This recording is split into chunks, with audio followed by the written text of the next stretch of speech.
አልተቀበልኩትም ነበር። በቃ እኔ ምንም ነገር አልችልም ብዬ ነበር ማስበው። በህይወቴ ደስ ያለኝ ቀን ያን ቀን ነው። የምንሰራቸው ስራዎች በማህበረሰቡ ችግር ባለባቸው አካባቢዎች ሲሆን አብዛኛውን የምንሰራቸው ትምህርት ቤቶች ነው። ከልብና ከእውነት መግለጥ እንፈልገው ይህ መታደል ነው። አሳይታናለችና ውድ እናት ሁለተኛ እናት አለችኝ። ሁላችንም በምንችለው ትልቅ ውጤት አምጥተን እናሳያታለን። ደግሞ እናሳፍራት።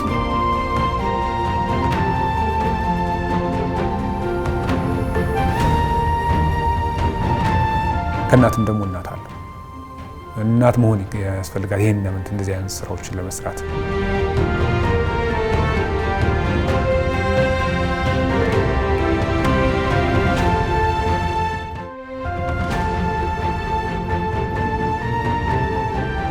በልክ የመኖር እና በልክ ራሷን የማስተዳደር ብቃት ያላት ናት። በጣም በዛ ደስታ ይሰማኛል። ጥሩ ፍቅር አለን። እሷ እንደ እናትም እንደ አባትም ነው አብዛኛውን የምትሸፍነው።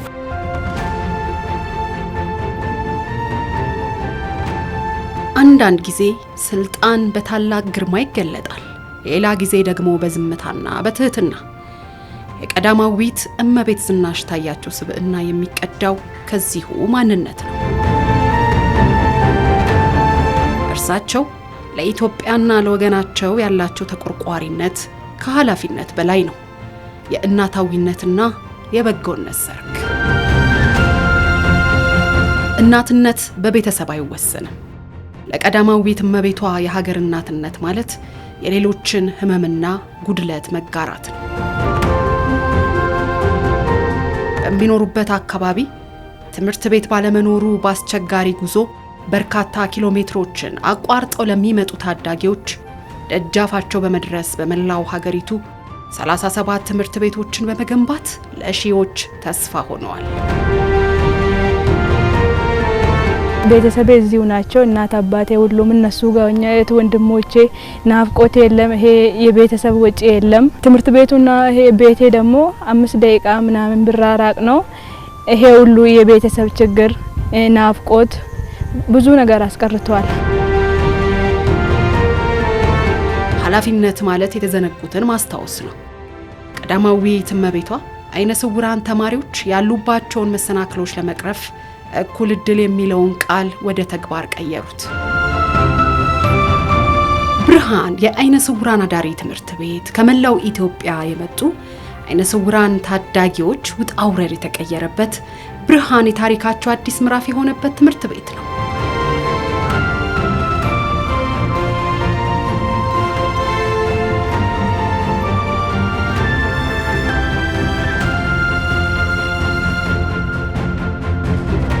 ገና ስወለድ ነው እንደተፈጠረ የተነገረኝ። ቤተሰብ እንደነገረኝ ገና ስወለድ እንደነበረ ነው። ግን ሚኒሊክ ሆስፒታል ስመላለስ ነበር ማለት ከ3 ወር ጀምሮ እናቴ እንደምታመላልሰኝ ተነግረኝ ነበር። በማያ ሰዓት ትንሽ ደቃቅ ነበር አይኗ። ከዛ ወደ ሚኒሊክ ሆስፒታል ሄድኩኝ። ሚኒሊክ የተከታተሏት ነበር። ከዛ ይሄ ለትምህርት ቤት አይሆናትም፣ ለቤት ግን ይሆናታል አለኝ ዶክተሩ። ደህና ናቸው። መቅደስ ወይ መቅደዬ ደህና ነሽ ልጄ?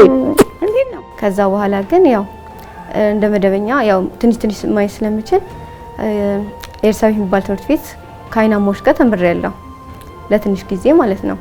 ከዛ በኋላ ግን ያው ነገሮች እየተቀየሩ መጥና ቀስ በቀስ እየቀነሰ መጣ ማለት ነው። ከዛን የአይነ ስውራን ትምህርት ቤት የምስራች ትምህርት ቤት እዛ ትምህርት ይገባሁኝ። የምስራች ከባድ ነበር። ማውራት አልፈልግም የምስራች። ከዛ አወጣኋት፣ የምስራች አወጣኋት፣ ለቤት ቁጭ አለች። ከዛ አቃቂ የመንግስት ትምህርት ቤት ነበረ ሁሉም ያካተተ። እዛ ሳስገባት በህይወቴ ያዘንኩት ቀን ነው።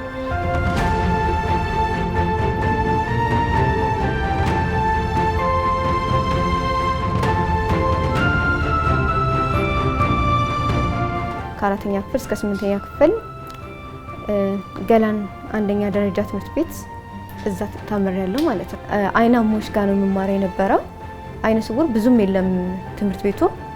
እኔ ብቻ ነኝ ማለት እንደውም ይቻላል ማለት ከባድ ነበረ። ምክንያቱም ያው አልተቀበልኩትም ነበር በዛን ሰዓት። በቃ እኔ ምንም ነገር አልችልም ብዬ ነበር ማስበው።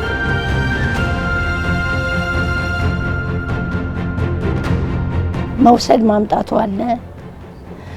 መንገድ ላይ ያየሽ ሁሉ ከንፈር መምጠጥ አለ። ግን ተወጥተናል። እኔና ወንድሟ ተወጥተናል። ሁሉም ነገር እዚህ ደረጃ ደርሳለች። ጥያት መሄድ አልፈልግም። ማደርሳት ራሴ ነኝ፣ ማመጣት ራሴ ነኝ፣ ማነበው ራሴ ነኝ። ለሷ ማስጠና 8ኛ እስከምትከፍል ደስ እኔ ነው። ሁለተኛ ደረጃ ደግሞ ገላን ሰከንደሪ ስኩል እዛ ነው የገባሁት። የ3 ታክሲ ወይ የ2 ታክሲ መንገድ ስለነበረ እናቴ ቤት ተቀመጠችና ወንድሜ እዛ አካባቢ ስለሚሰራ ስለነበረ እሱ ያመላልሰኝ ነበረ። ከቤታችን እስከ አስፋልቱ በጣም ለአይነ ስውር የማይሆን መንገድ ነው። በጣም ማለት ይጎዳል እና ጉድጓድም አለው ድንጋይ በቃ ሳላስበው ማለት አንዳንድ ኬን መዘርጋ ስለማልፈልግ ስለነበረ እና ይጥለኝ ነበረ።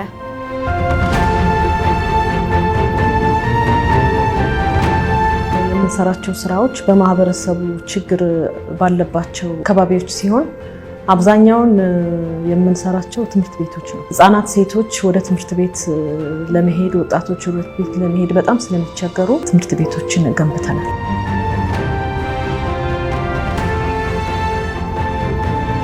መጣን ተጠርተን በቅሜን 2 አስታውሳለሁ። መጣን። በህይወቴ ደስ ያለኝ ቀን ያን ቀን። ይህ ትምህርት ቤት እንግዲህ እንደምታዩት በጣም ጥሩ ነው፣ ቆንጆ ነው። በብዙ ነገር ቢታለፍም እግዚአብሔር ደግሞ ድል እያሳየን ነው። በብዙ ትግል ውስጥ ብዙ ስራዎች እየተመረቁ ከጎናችን ሆኖ እያበረታን ያለው ፈጣሪ ነው። በጣም አመሰግናለሁ። ይህ ክላሳችሁ በጣም ያምራል። አልጋ ልብሳችሁ ሁሉ ያምራል። እስማ እግዚአብሔር የተመሰገነ ይሁን። በተለይ ውስጥ ገብቼ መኝታዋን ምናምንዋን እንደውም እኔ ብዙ ሶፍት ገዝቼ ነበር፣ አንሶላ፣ ብርድ ልብስ ምናምን ገዝቼ ነበር። ይሄን ውሰዱ ሁሉም የተሟላ ነው አሉኝ። ሽንት ቤቱን ገብቼ አየሁ፣ ሻወሩ ሁሉም። ለምን ይርቃት ይሆን ለሊት ሽንት ሲመጣ ሆድ መታመም አለ። ያን ሁሉ ነገር ሳረጋግጥ በህይወቴ ደስ ያለኝ ቀን፣ በህይወቴም ያመሰገንኩት መንግስትን ያመሰገንኩት ቀን ያን ቀን ይሄንን የሰራ በጣም አመሰገንኩት ማለት ነው። አንደኛ እኔ እረፍት አገኘሁ፣ ልጄም እረፍት አገኘ።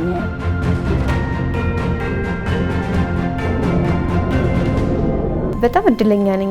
ጥሪ ተደርጎልኝ እዚህ መጥቼ ስለተማርኩኝ በጣም እድለኛ ነኝ።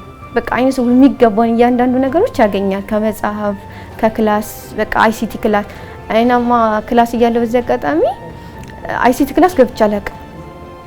ማለት በቃ ይሄ ላንቺ አይሆንም የሚለኝ ነበር መምህሩና በቃ እነሱ ሲገቡ እኔ ሌላ ክላስ ሄጄ ነበር የምቀመጠው እና በጣም ይሰማኝ ነበር። ለምንድነው ቆይ እኔ ያስገባኝ ለምንድነው እኔ ማልማረው ማለት ስሜት ነበረኝ። ግን እዚህ ተገባው በኋላ አይሲቲ ክላስ አለን። እዛ ገብቼ እንደፈለኩኝ መስራት እችላለሁ።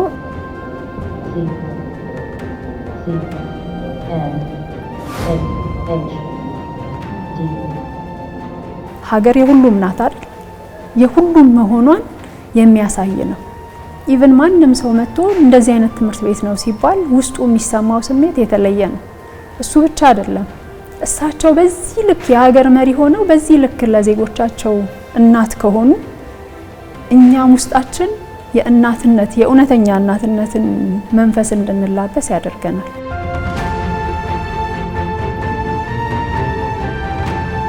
ትምህርት ቤቱንም ይሄንንም ስንሰራ ምንጩ የመደመር መጽሐፍ ነው።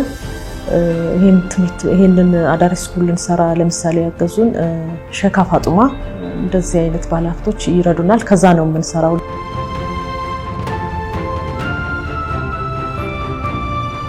ሽንት ቤታችንም ሻወር ቤታችንም አልጋው በጣም ንጹህ ነው እና እየራሳችን አልጋችን እናነጥፋለን። ማንም ያነጥፍልንም ራሳችንን አልጋችን የምናነጥፈው እና በቃ በሚመቸን ሰዓት የምንፈልገውን ነገር አጠገብ አሁን እንዳየሽው አጠገቤ መጽሐፎችን ደርድሬያቸዋለሁ።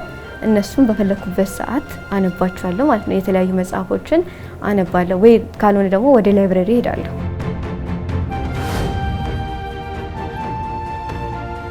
እንዴት ነው የሆነ ዩኒቨርሲቲ የገባች ያህል ትልቅ ዩኒቨርሲቲ ነው የመሰለኝ። ያኔ ደስ ያለኝ ቀን እንደዛ ደስ ብሎኛል።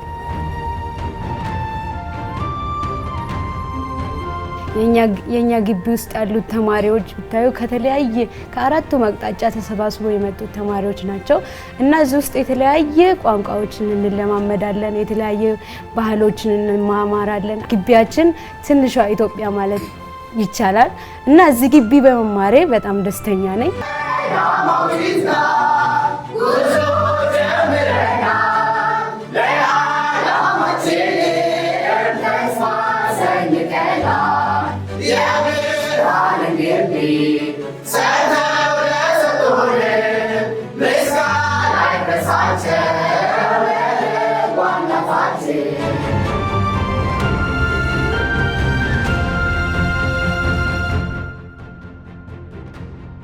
ብዙ ሰዎች የተገናኘንና ትንሿ ኢትዮጵያ ከአራት አቅጣጫ የመጡ ልጆች የምንተዋወቅበት ስለሆነ በጣም ደስ የሚለው ነው።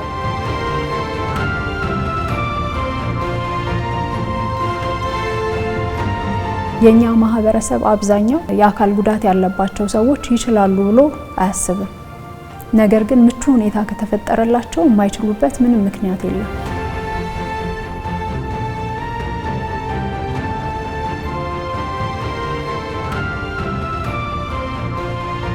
በእርግጥ ከዚህ በፊት ቦርዲንግ ስኩል ነው የተማርኩት። ያ ስማር ግን እስከ 7 ቦርዲንግ ስኩል ስማር ጊዜ 8ኛ ክፍል ወጥቼ ከአይናሞች ጋር ነበር የተቀላቀልኩት። የዛን ሰዓት የገጠመኝ ውጤቴ በጣም ተሽቆለቆለ። በቃ ጥሩ ውጤት አልነበረኝም። 8ኛ ክፍል ነበርኩ የዛን ሰዓት። 8ኛ የማለፍ እድሌ በጣም ዝቅተኛ ነበር። እንዴት ብዬ አልፋለሁ ብዬ ነበረ። ነገር ግን በደንብ ለፍቼ እዚህ ግቢ ገባሁኝ። እዚህ ግቢ የገባሁት ጊዜ ደግሞ ውጤቴን በጣም አሻሽለውልኛል። እንደውም ከነበረበት ውጤቴ የበለጠ ውጤቴ ከፍ እንድልና ጥሩ ተማሪ አሁን ከዚህ ግቢ ከሚባሉት ራሴን ማጋነን ሳይሆን ከጎበዙ ተማሪዎች መካከል እመደባለሁ።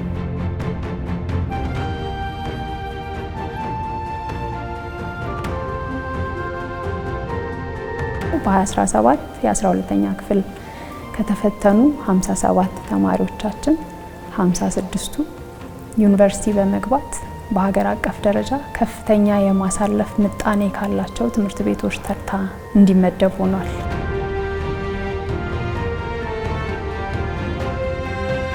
ቀዳማዊት እመቤት ዝናሽ ታያቸውን እጅግ አርግተን በጣም እናመሰግናለን። እኔም አመሰግናታለሁ ይህን ትምህርት ቤት ስለሰራችልን። ሁሉም ነገር የተሟላ ነው፣ ምንም የጎደለ ነገር የለም እና በጣም እጅግ አርግተን እናመሰግናታለን። ያው መታም ሁሉ እያየችን ነውና ለበዓል ገና ላይ መታ አይታናለች። በጣም እጅግ አርግተን እናመሰግናታለን። ከኛ ጋር ቁርስ በልታለችና በጣም እጅግ አርግተን እናመሰግናለን።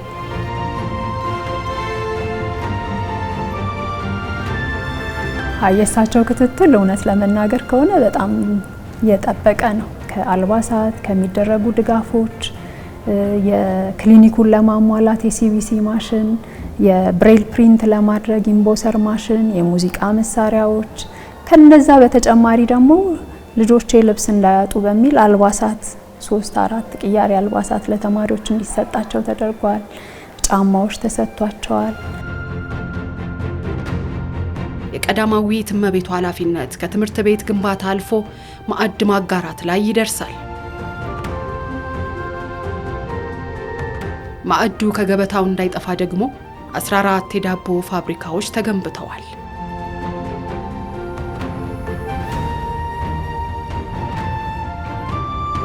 ለችግር የተጋለጡ የህብረተሰብ ክፍሎችን መደገፍ፣ የእናትነት ጥሪ ሲቀርብላቸው ቀድመው መድረስ ችለዋል። የዘውዲቱ መሸሻ የህፃናትና ቤተሰብ የበጎ አድራጎት ልማት ማህበር ለዚህ ምስክር ነው። ጎን ለጎን የምንሰራቸው ስራዎች ለምሳሌ ባህር ዳር አንድ ሴተኛ አዳሪዎች ማሰልጠኛ ማዕከል አለን። በዛ ውስጥ እስካሁን 500 በላይ የሆኑ ሴቶች ተምረው በሚፈልጉት ሙያ ተምረው ራሳቸውን በማስተዳደር ላይ ይገኛሉ። ሌላው በቆሬ አካል ጉዳት ያለባቸው አባወራዎች ቤት ገንብተናል። ዘውዲቱ ህጻናት ማሳደጊያ እሱንም እንዲሁ ቤት ሰርተን ገንብተንላቸዋል። ታህሳስ 6 ነው ቤታችን የተቃጠለው። ታህሳስ 28 የገናን ዋዜማ ድንገት ነው ጠቅላይ ሚኒስትር ዶክተር አብይ አህመድ እና ቀዳማዊት እመቤት ዝናሽ ታያቸው መጥተው የምሳ ግብዣ ያደረጉ። እኛ ትላልቅ የሆነ ጠቅላይ ሚኒስትሩን አልጠበቅንም። በእርግጠኛ በሰዓቱ የነበረው ሁኔታ ቤቱን ጎበኙ፣ ምሳ ግብዣ ያደረጉ፣ ታሪኩን ሰሙ፣ ያሳለፈውን ውጣ ውረድ ሰሙ፣ ታሪኩን ተነገራቸው፣ እሳት አደጋው ያደረሰውን ጉዳት አዩ።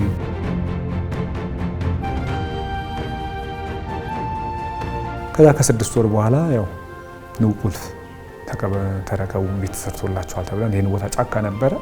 ጫካው ተመንጥሮ የራሱን አስተዳደር ያለው መመገቢያ አዳራሽ ያለው የሲቲ ወንድ ዶርም ሙቅና ቀዝቃዛ ሻወር የተሟላለት 12 ሚሊዮን በፈጀ ግንባታ 100 ህጻናት መያዝ የሚችል 6000 ካሬ ላይ ያረፈ ይህን ቦታ በስጦታ መልክ ተረከቡ ብለው አስረከቡ። ይሄ ለኛ ትልቅ ሰርፕራይዝ፣ ትልቅ ያልጠበቅነው ድጋፍ ነው።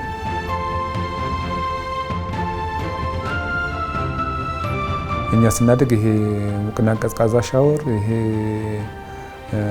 መጫወቻ ለህፃናት ምቹ የሆነ እንትን ከባቢ አየር ወይ ደግሞ ምቹ የሆነ መጫወቻ ምናምን ነገር የለም።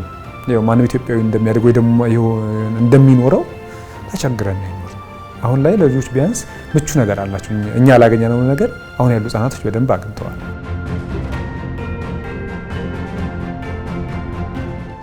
ትክክለኛ እንደዚህ አይነት ስራ ለመስራት እናት መሆን ሁሉም ሰው እንዳልኩሽ እናት አይደለ? እናት ይባላል አይደለ? ከእናትም ደግሞ እናት አለው። እናት መሆን ያስፈልጋል። ይሄን ነው እንደዚህ አይነት ስራዎችን ለመስራት ቀዳማዊት እመቤት ዝናሽ ታያቸውም የእናት ልብ ስላላቸው ነው። እናት የሚለውን ነገር አሟልተው ስለተገኙ ይሄን ድጋፍ አድርገውልናል። ትልቅ ነገር ነው ማለት መደረግ ቢችል ከዚህ በፊት ያሉ እንትኖች ይደረግ ነበር። ያን ግን ያው አልሆነም። ሁሉም በጊዜው ነው። እግዚአብሔር ሲፈቅድ ሁሉም የሆነውና እግዚአብሔር ፈቅዶ ደግሞ በቀዳማዊት እመቤት ጽሕፈት ቤት አማካኝነት ይህን ቦታ ስላደረጉልን ድጋፍ ስላደረጉልን ትልቅ ምስጋና ነው ያለን። ትልቅ ምስጋና እናቀርባለን። እግዚአብሔር ያክብርልን ነው የምንለው። እንግዲህ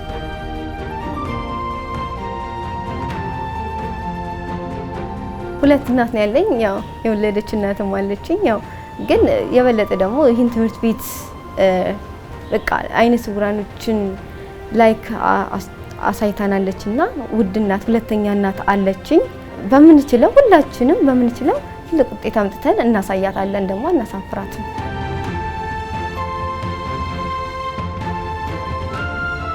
አሁን ባለው ያው እስካሁን አልመረጥኩትም። ሁለት ምርጫ ይዣለሁ።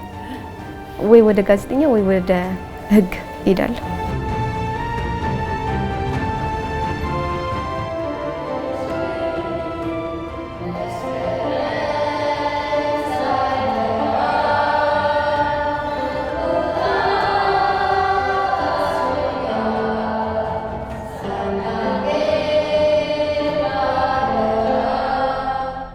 አንዳንዴ የመጀመሪያ ድግርሽ የመጀመሪያ ልጅሽ ነው ብያታለሁ። እንደ ልጅም እንድታስበው የፈለገች ከዚህ ወጥታ ዩኒቨርሲቲ ትገባለች። ከዩኒቨርሲቲዋ ገብታ ደግሞ የሆነ ስራዋን ትይዛለች። ወይም አቃቢ ሕግ ትሆናለች ወይም ጋዜጠኛ ትሆናለች። ከሁለት አንዱ ትሆናለች ብዬ አስባለሁ። የሀገር እናትነት ትርጉሙ ሲገለጽ እንዲህ ነው። ማንም በማያይበት ቦታ ደርሶ ማጽናናት፣ ማንም ባልደረሰበት ገጠር ብርሃን ይዞ መገኘት። ዛሬ በየክልሉ የሚገኙት እነዚህ የእውቀት ቤቶች የቀዳማዊት እመቤቷ ለሀገራቸው የማይጠፋ የእናትነት ፍቅር ምስክሮች ሆነዋል።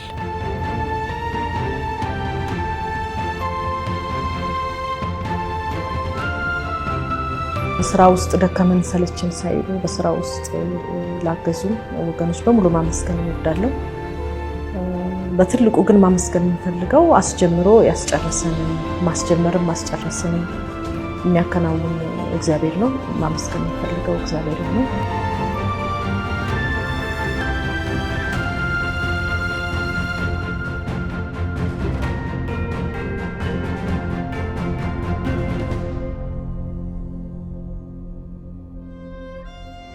ቀዳማዊት እመቤት እንድትገነዘብ የምፈልገው ነገር እንዳንቺ አይነት እድል ከዚህ ቀደም ሰዎች አግኝተዋል፣ ከዚህ በኋላም ሰዎች ያገኛሉ።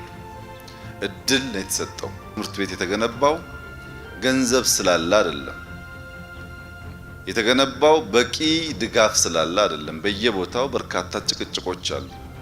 ትምህርት ቤት ለማሰራት ገንዘብ አውጥተሽ ያልተሰራበት ከባቢም አለ። ገንዘቡን በልተው የሚያስቀሩ ከባቢዎችም አሉ። በቀላል የተከወነ ነገር አለ። አንድ ግለሰብ ከመንግስት ድጋፍ ሳያገኝ በልመና መከወን እንዲሁ በቀላሉ የሚታይ ነገር አይደለም።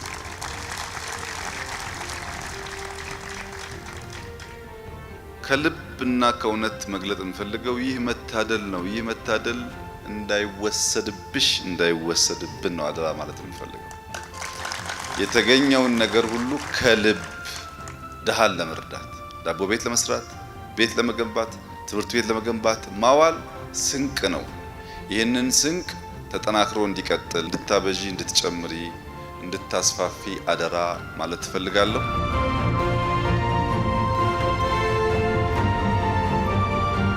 የኢትዮጵያ ቀዳማዊት እመቤት የሆኑት ወይዘሮ ዝናሽ ታያቸው ለበትረ መንግስት ያላቸውን ቀረቤታ በጎነትን በመግለጽ የማይደበዝዝ የአራያነት አሻራ አኑረዋል።